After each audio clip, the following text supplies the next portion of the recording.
we are here in the Vinewood Hills with State Representative candidate Travis Ray. How are we doing today, Travis Ray?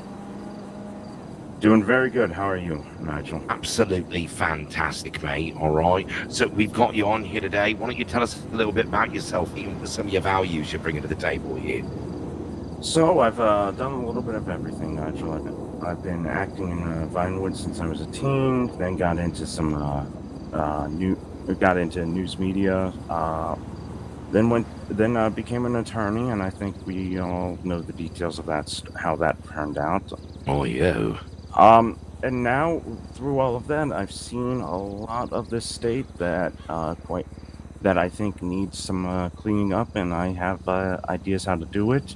I want to bring a better San Andreas for tomorrow for everyone. Absolutely. And that's something that we can all agree on, right? So, Mr. Ray, what originally made you passionate about politics, and why are you interested in running for the position of state representative? I guess a lot of it I have to attribute to my father. He was an old school liberal, believed in people's rights and the Constitution, and that's kind of what I want to do here. I kind of see the Constitution as a promise between the government and the people, and it's really hard to say that our current state government is keeping their end of the bargain. So I want to be able to get in there and help them better keep it to the people. Absolutely. And so what do you think are the most important parts of being a state representative in San Andreas? Well, it's actually something that I've been on the campaign trail a lot, and I found a lot of people are already telling me what they want to see a state representative do. I'll come up to a business and I'll start talking with people, and we're shocked. We've never seen state reps come and actually talk about us and concern themselves with what we want. You know, that's the big trick to the job. You got to be able to talk to the people you're representing. They call it a keeping your thumb on the pulse. Yes, they call it a representative for a reason. Absolutely. Well, that's fantastic. You get nice feedback from the potential constituents. Yes, I think one of the things that I bring to the table is I actually intend to work on what I'm preaching. So you have a lot of state reps out there saying criminal justice is their big platform issue. Well, can't lie to you, that's going to be my big platform issue as well. But unlike those guys, I've already written my bills that I want to introduce, and I'll be prepared to introduce them day one. Oh, yeah. Well, with that being said, mate, what is your ultimate vision over the next 4 months if you was elected a state representative? So, well, like I said, I have a lot of bills written up that I'm ready to introduce. My big ticket item I really want to see is I want to get some standardized rules for how we do parole and probation, so that we aren't jailing low-level first-time offenders for an exorbitant amount of time in Bolingbrook. I've been inside to consult with clients.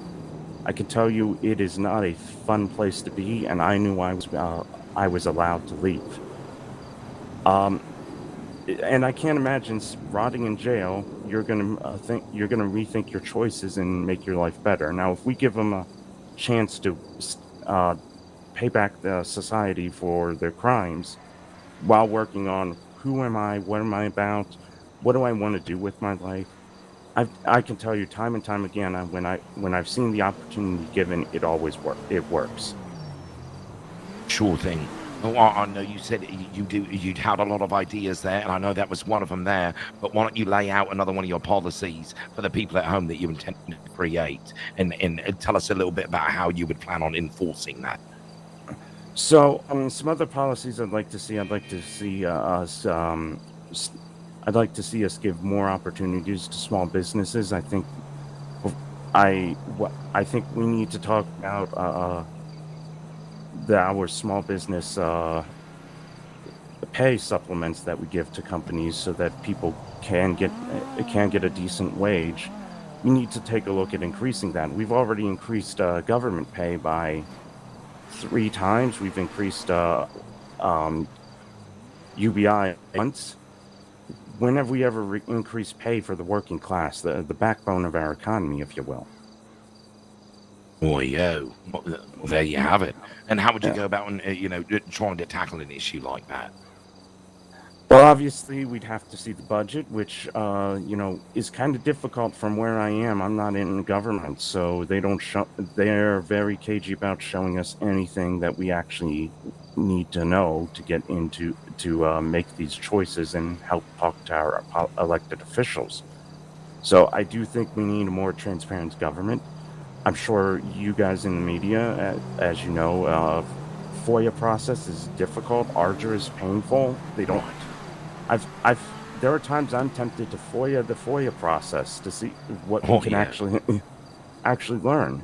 So we need better guidelines. If we're going to leave it up to department's discretion, what they're going to tell us, they're going to tell us nothing, because that's the way they'd like it. And a government that doesn't tell its people what's going on is no government I want to live under. Absolutely. Well, it's time you got to get in there and make a change, mate. So there you go, ladies and gentlemen, a state representative for the small business, for the worker, Travis Ray. We wish you the best on your campaign, mate. All right, and we appreciate you taking the time. It's 16 minutes today. Thank you, Nigel. Absolutely.